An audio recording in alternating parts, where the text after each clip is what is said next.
Hi everybody, welcome to the channel. This is Blue Liner Milsurps and my name is Scott. Today we're going to have a video all about the U.S. military Krag-Jorgensen rifle. This is the second video in our series about main infantry battle rifles for the U.S. military.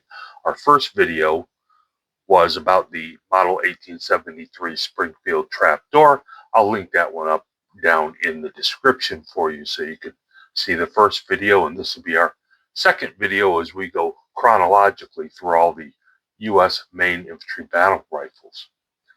If you like the video, hit like, subscribe to the channel for the content, hit that notification, and leave a comment or a question if you have one. Now, this is the Krag-Jorgensen rifle. It didn't serve very long, but it did have a very significant service as a U.S. infantry main battle rifle. The rifle was adopted by the United States in 1892, although they didn't begin production of these until 1894. So if we go back in history to that time period, the U.S. was using the Model 1873 Springfield trapdoor, which was a single-shot black powder cartridge rifle. In 1886, the French introduced the Lebel rifle, which used a smokeless powder round. Smokeless powder rounds were much better for the infantry and the militaries. It had a flatter trajectory. It had a much higher muzzle velocity and pressure. It was just a better round overall. And a lot of the militaries of the world began to adopt repeating rifles, which means they held more than one round so that their infantry could put a lot of rounds down range. And the U.S. was no different. The U.S. started to look for a new rifle that would fire a smokeless powder round, as well as have a magazine that would hold multiple rounds for its infantry soldiers. So those trials started in 1892 to choose a new smokeless powder cartridge rifle. There were 53 rifles entered into the competition from all around the world, including major European manufacturers like Mauser and Steyr, OWEG, and Frederick Mannlicher, and many others who are just prolific and wonderful rifle designers from Europe who had entered into this contest along with a lot of American inventors. When the trials were all finished, the United States had chosen the Krag-Jorgensen rifle from Norway. Some of the reasons that they liked this rifle: it had an ease of loading with single rounds. The magazine design had a magazine cutoff that the magazine could be topped off. And they were able to license to make it in the United States, not in Norway, but they could license the rifle and make it in the U.S. It was given the nomenclature U.S. Springfield Krag-Jorgensen Model 1892. However, after the trials, two American inventors sued and forced new trials to be conducted, and they were ordered. Even after the new trials, the U.S. still chose the Krag-Jorgensen, even after all the issues that were going on. There was pushback from Congress. How could you adopt a foreign rifle for the United States military?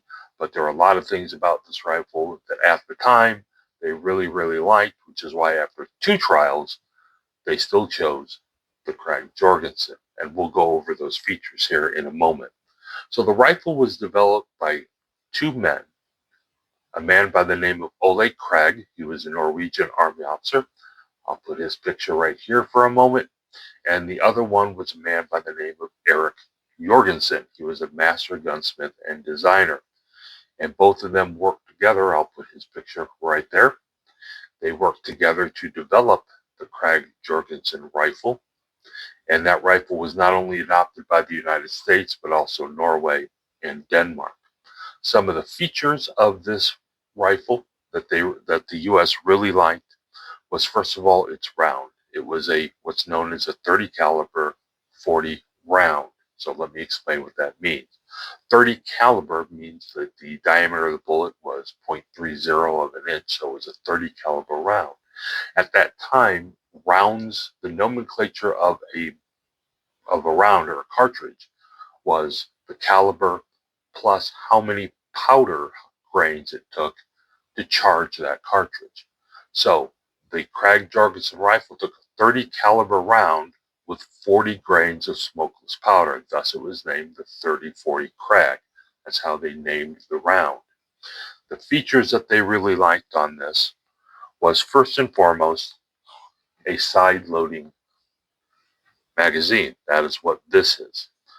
Most rifles at the time had an internal magazine or some kind of a magazine that came out of the bottom. Krag-Jorgensen developed a side-loading magazine. So if we open the magazine, we can see how easy it is to load. There was no stripper clips, there was no end block clip. You just drop the rounds in here, and there's a follower right here. You would drop the rounds in, close the magazine, and the follower would push the rounds into a magazine that was come up on the bottom and come around on the top. So let me open the bolt. Actually, I'm going to take the bolt out. It is very easy, and I'll show you a little later on how that is done. If I turn it around here, you can see inside here, you open up this side-loading magazine, you drop your rounds in, you don't need anything to hold them, they are dropped in individually, and then you close them, and then it pushes the round, which comes up on the other side over here, and then you rack the round into the chamber. The reason they like that is that it was very simple to load this rifle that way. And the thing they really liked is you could have the bolt closed and you could top off the magazine. See, if you had an internal top loading magazine, like many of the ones in Europe, you would have to open the bolt, which means the rifle is out of commission while you loaded the rounds in. In this case, you could have the bolt closed. You just merely opened it and it took 5 rounds. If you had used 3 rounds, you had 2 in there, you could still open it, drop 3 more, top it off, close it, and you never had to touch the bolt or rack the bolt or open it to do so. That's one of the things that they really, really liked. One of the other things that they really liked is that the bolt, so here, only had a single lug. The 30-40 Krag round was not so powerful that it needed to have a second lug, and it made the bolt very smooth, and they like that. It also has on this side a magazine cutoff, so you could load 5 rounds, engage your magazine cutoff, and it would leave those 5 rounds, and the soldier could single load the rifle as well. Those are the things that they really, really liked. So this rifle itself is a model of 1898. So when the Springfield Krag-Jorgensen was adopted in 1892, because of the issues with the trials, they actually had to push production off to 1894. And they started producing these in 1894.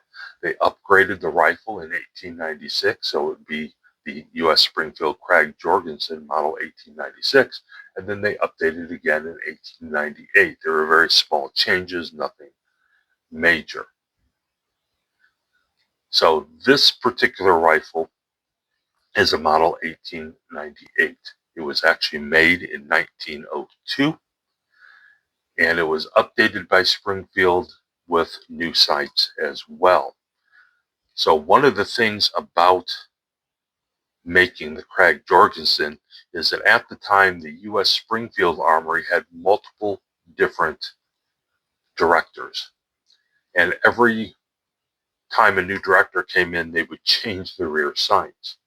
So you have 3 different models and I think 5 or 6 different rear sights, which made the top handguard different for every model with any different rear sight. So on the original 1892 models, it had a rear sight, and then they upgraded them again, and it kind of moved it back or moved it forward, and they needed a different upper handguard. So the Krag-Jorgensens would come out between 3 models and 5 or 6 different rear sights that there were like 6 or 7 different upper handguards. The lower stock and the fore end was all the same, but the upper handguards were all different based on which rear sight you had.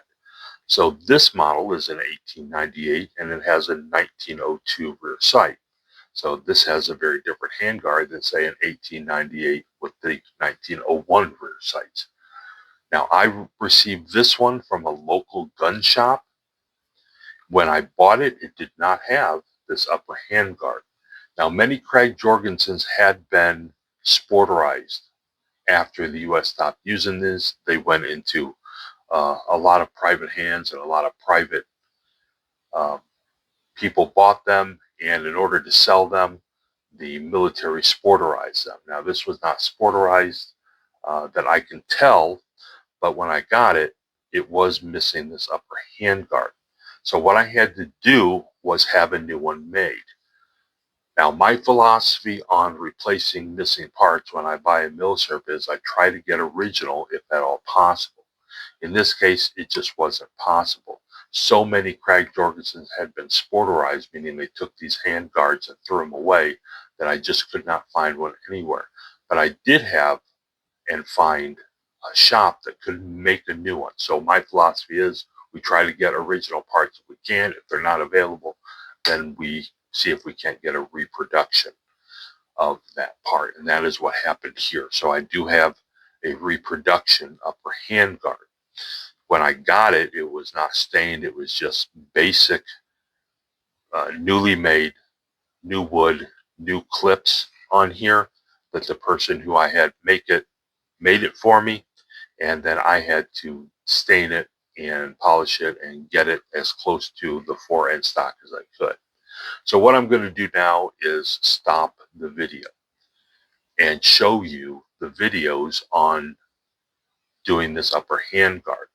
So when I got this from the person I had make it, I had to sand it and stain it and get it as close to the fore end and the rest of the stock as possible. So while I was doing that, I was making the videos to show you how I did that. So that's what the next segments are going to be. I have 2 segments on how I matched and stained this upper handguard, and then 1 segment on bolt disassembly and reassembly of the bolt. So what I'm going to do is stop the video now and put those videos in for you to see. Once those videos are done, then we're going to come back and we're going to talk about the last part of this video, talk about the Krag-Jorgensen's use and the different versions and what ultimately led to the U.S. in a very short period of time saying, oh, it's time to move on to a new smokeless powder round in 1903. So I'm going to stop the video and I'm going to show you the upper handguard videos and the bolt disassembly and reassembly video, and then I'll come back and we'll finish the video with how to put the bolt in and out of this rifle, and we'll talk about its use and ultimate replacement. All right, so hang tight, watch the videos, enjoy them, and then I'll be back. Okay, everybody, we have our Krag-Jorgensen here ready to work on, and we have our new upper handguard. So when I bought this, it did not have an upper handguard. It came with everything else. A few missing parts, but not important.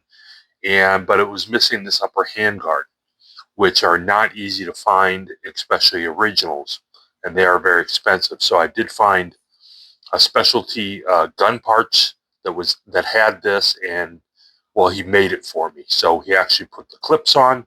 He actually made it out of new wood with the dimensions for an 1898 Krag-Jorgensen with a 1902 version rear sight. I do know that it fits, and it fits perfectly. So what we have to do is take this handguard and make it match the stock of this rifle, and that's what we're going to do here today. So the first thing we have to do is get this Krag-Jorgensen rifle taken apart and get it down to the stock. So taking it apart is going to be really easy. We'll do that really quick. The first thing we do, obviously make sure it's unloaded. It is. And to remove the bolt, you just get it to the rear.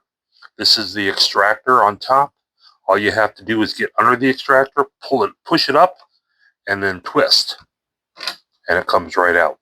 See, the Krag-Jorgensen bolt only has one locking lug, and it has a separate extractor on top. Once you move that extractor, you can twist it up, and that locking lug will come out between the bridge there. And now your bolt is out. That's all we need to do. So really quickly now, I'm just going to take everything apart on here.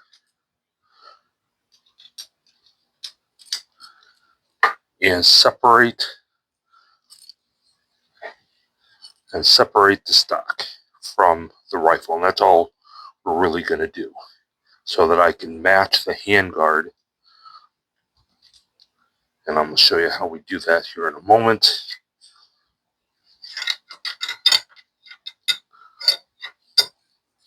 So then we come down, we do the middle band here.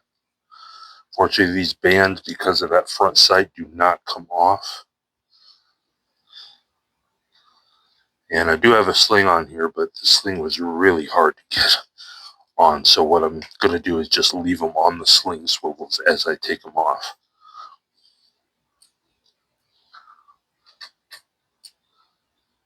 There's that. We can take that sling swivel off. And then we can take the band and move it up there. And then we will come down here and remove these two. So I'm going to use the bigger,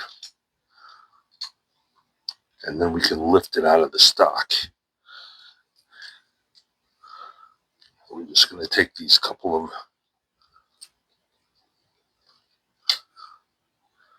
screws out. Front screw and then back screw. And it's important that you keep them correct for when you put them back in.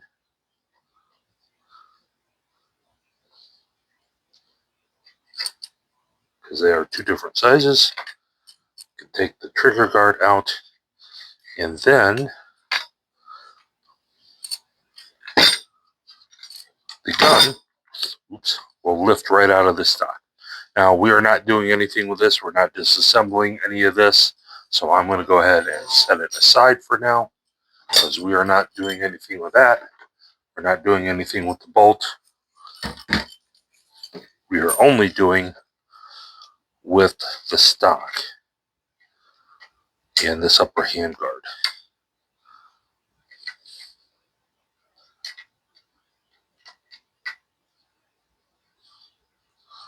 All right, like I said, I'm going to leave the slings attached to the swivels and just take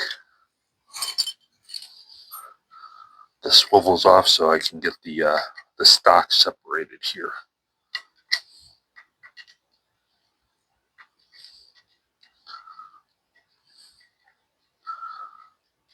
And that way I don't have to worry about putting the sling back on. Okay, there we go. Now I do still need to do the butt plate, but I'll do that later.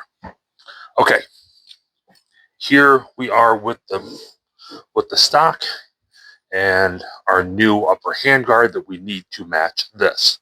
So since this is new, the steps are simple. We're going to sand it first, and we're going to start with about a 150 or a 180 grain, and then we're going to do a 320 and then a 400, and then we'll end with some soft steel wool. After we have sanded it, then we're going to use pre-stain conditioner, and that way that when we stain it, it will be all even from one end to the other. Otherwise it can get blotchy, and we don't want that. We want it to match this grain, this walnut grain, as much as possible. And then we're going to use Birchwood Casey's walnut stain, because I have done this on a separate piece of wood and it did match fairly close.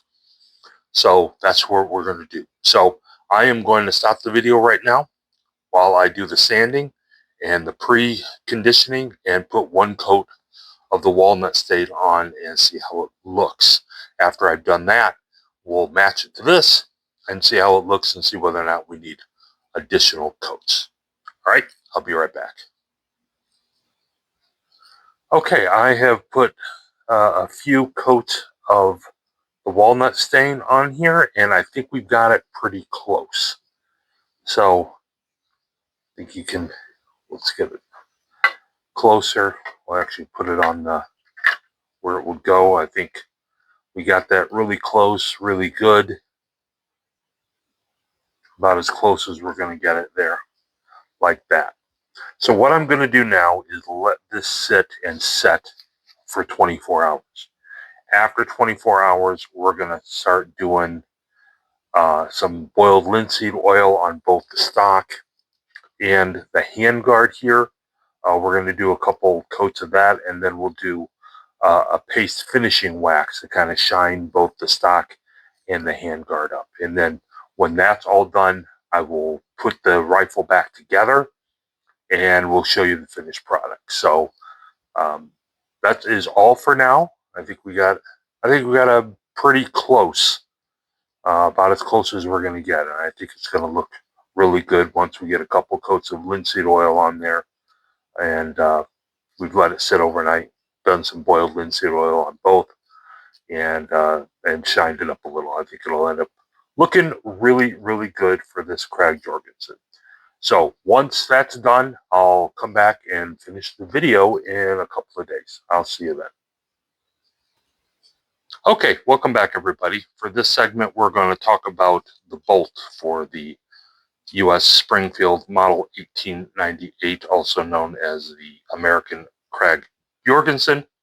And I'm going to show you how to take the bolts apart. This is as with most bolts, it's a very simple process. We do have our safety on the back.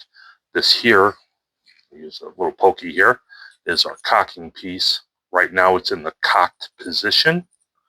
You can see the sear on top here, and it's in the cocked position. We have our extractor on top, which sits separate from the bolt body. Now, to get the bolt apart, we can see here what we have is kind of a bolt sleeve that goes around this lug that's under the handle on the bolt body. So here's that lug. So we have a little section in front that goes over and comes down. So that sits on that lug, and that's what holds it to the bolt body. So what we have to do is get this piece around to this side of the bolt handle. When we do that, that will rotate this down to the bottom of the bolt body, and it will be released from the lug. So that's the way that we're going to do it. Let me put a glove on here.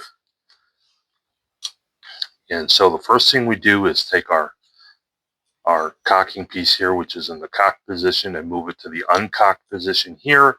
And then we're going to hold the bolt sleeve in place while we pull that out and go around the bolt handle and back forward to release it. So first thing we do is take it and put it into the uncocked position. Now we have to take it and move this piece around the bolt handle so that it releases. So you see that that bolt sleeve has already moved down here. We need to get it to move to the rest of the way to the bottom. Let me turn that around so you can see it. So we see the bolt sleeve has moved from up here to the bottom of that lug. Now we need to get it all the way off. So we're going to hold our bolt handle, take our cocking piece, turn it back, turn it to the left, and boom, it just comes out. And now we have our bolt body separate from this part. So we can continue to take this apart for cleaning and maintenance. The extractor on top is held on by this flathead screw. You don't need to take that off unless there's something at issue with the extractor here. You can just leave that on. So to remove all of this, the simple thing is just to remove the firing pin right here. And actually this is the striker and the firing pin is under it, and this is your firing pin spring. So to remove this, it has two recesses on each side, and it kind of goes on to a little head here on top of the firing pin. All you have to do is move this back and then it'll lift off. So we release a little bit of the pressure on the firing pin. We can take the firing pin, just move it to the back and lift it off, and then that will lift off our firing pin spring and remove our firing pin and cocking piece here. And we have our bolt sleeve with the extractor still on. So if you can see how the striker works, when the pin is on and it'll go up, there's a little notches on either side. It just kind of goes in with the firing spring underneath it. So that's how you just take it on and off. So to put it back together, of course, we're going to take our cocking piece, we're going to put it back into the uncocked position, which is all the way forward. Set it on something solid here, put our spring on, which is omnidirectional, you put it in any direction. And then we're going to match up and put our striker back on by just putting it on and pushing down on it until it just slides back into position right there. Okay, now we have to get the bolt sleeve back around that bolt lug below the handle. So to do that, what we have to do is be pushing the bolt sleeve this way while pushing the cocking piece that way while holding the bolt body. So let's see if we can do this in one shot. So what we want to do is get this as far over by the bolt sleeve as we can. So the bolt sleeve here is partially on, we can see. So we have to get that recess this way and moved up. But of course it won't, because the cocking piece here under the spring tension is in the way. So we have to pull the cocking piece back while pushing the bolt sleeve forward and then rotate it up. So while we're holding the bolt sleeve here, we're going to push back on the cocking piece and rotate it up. So that's how we do it. And then we end up in the uncocked position right here. Now to finish and be able to put it back in the rifle, we just need to take it from the uncocked position and put it back into the fully cocked position, which is merely just pulling the cocking piece back and putting it in. There is a little bitty notch right there, if you can see it. So this is when it is uncocked. This whole piece fits right in here. When it's in the cocked position, just the tip fits right in a little notch right there. Now we know it's fully in its position, and the extractor went back on, but that's not a big deal. So what's going to happen is I'm going to bring the rifle back, and I'm going to show you how you put this into the rifle, how to put it back into the rifle, and we'll take a good look and we'll end up the video there. All right, see you in a few minutes. Hi everybody, welcome back. I hope you enjoyed those videos on our upper handguard, the staining and matching the fore-end stock, and how we got it to look and make our Krag-Jorgensen here look as close to its original configuration as possible.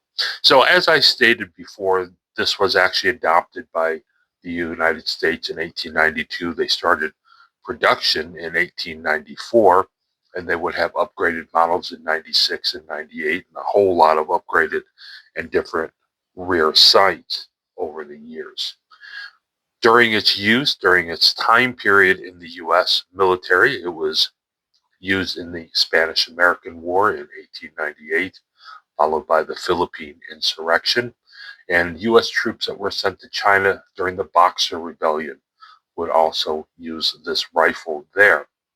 It was also given to railway engineers during World War I. Now, there's no documented use of this rifle in World War I, except that U.S. railway engineers that had been sent to France were given these for personal protection.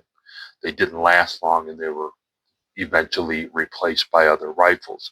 And they were used to train U.S. troops in the U.S. before they were sent to France.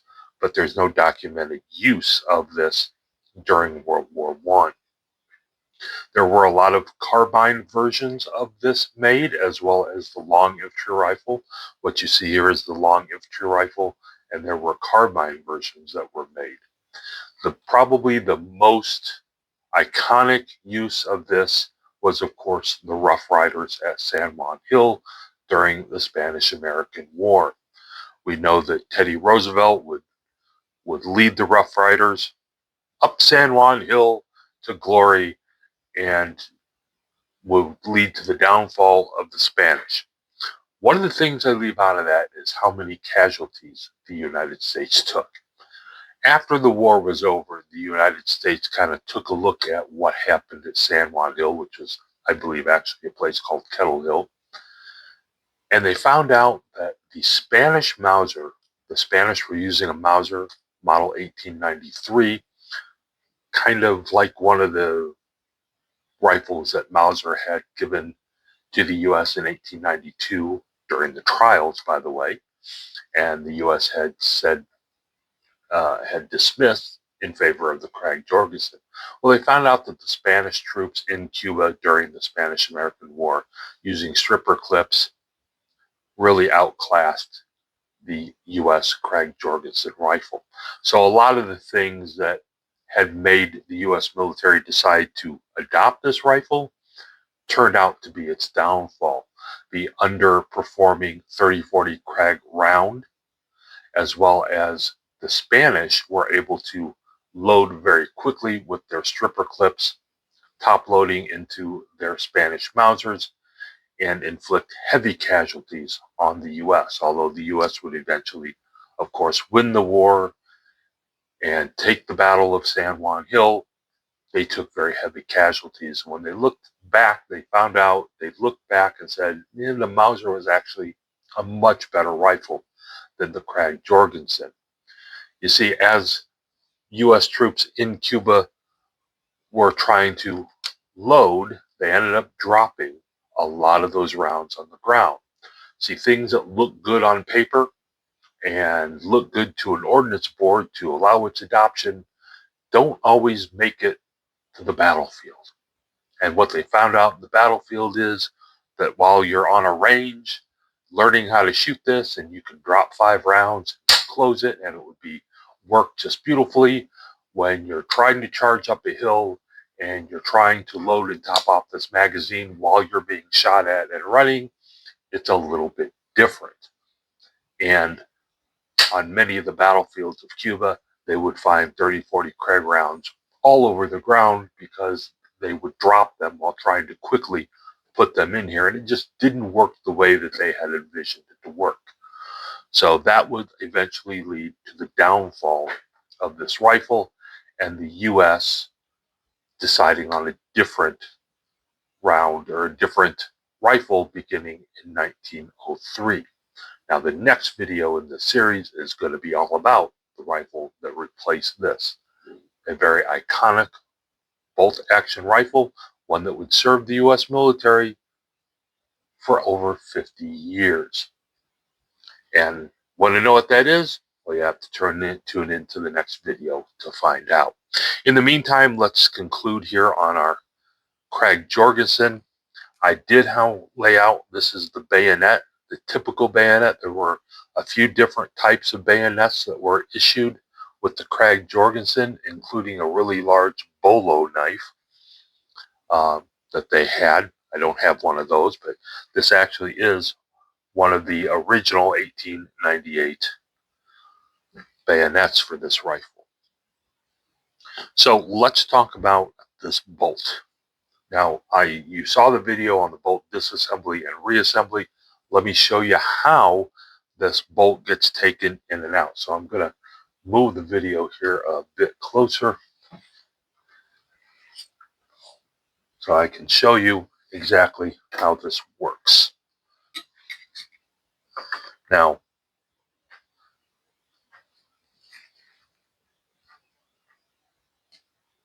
okay, I think we got it there. So one of the upgrades that they did is this little plunger here. So if you open the bolt,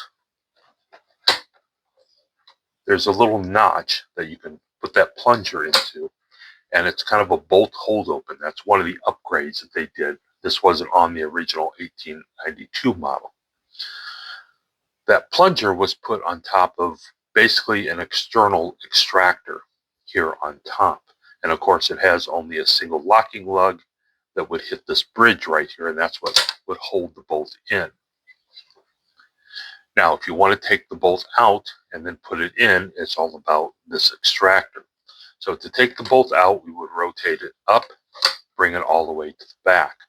And then you would take usually your finger or something and get it under this extractor and lift it out, because the extractor is what's holding the bolt where it is right here. If we move that extractor out of the way, we can rotate the bolt, bring this locking lug to the top, and then bring it out. So we put our finger underneath here, we push up on it, we take the bolt handle and just rotate it over. And now it has moved this ejector over to the side, and it has allowed us to rotate that locking lug up, and we can merely bring it back and pull the bolt out. And that is the stop. So if you see here on top of the bolt, this is what this extractor, this part right here, sits in when it's in the rifle. And this is what holds the bolt so that it will only go forward and backwards this way. And it won't allow the locking lug to come up. So if we want to put it back in, of course, we have to put it in with the locking lug up so it'll go through this little opening in the bridge in the back until we get it forward. Now we do the reverse of what we did before. We're going to rotate it backwards while pushing the extractor back on top of the bolt. And all we have to do is take our finger, push down, and rotate it. And now the bolt is back in its original there. And with the plunger, it is a bolt hold open. And that was due mainly so that the soldiers could engage the magazine lock in single load, which, as we know, at places like San Juan Hill and Cuba, didn't really work that well. But it looked good on paper anyway. So that is the bolt, how we take it out and how we put it back in. So once again, you just take your finger or thumb and put it underneath the front of that extractor, push it up, and rotate the bolt handle over, and we can take the bolt out. And putting it back in, we just merely put it in till the bolt lug is just inside, pushing down on the extractor. It'll snap into place, and the bolt goes back into the rifle. And that's how it works. So hey, that is it for the video on the Krag-Jorgensen rifle. Did not serve long, only about 11, 12 years, but it was a very significant rifle that we used in different conflicts, including the Spanish-American War and some others, and would be replaced in 1903 by the most iconic U.S. military rifle, I believe, up until World War II, to be adopted by the U.S. military. And if you want to find out what that is and what that rifle is all about, well, you have to tune into video number 3 of that series, and that will be upcoming shortly. So hey, thanks for hanging out with me today and discussing this beautiful piece of military history, the U.S. Springfield Krag-Jorgensen. This one is a model of 1898. So if you liked the video, hit like, subscribe to the channel, leave a comment or a question if you'd like, and we'll see you in the next video of this series when we discuss this rifle's replacement. We'll see you then. Bye-bye, everybody.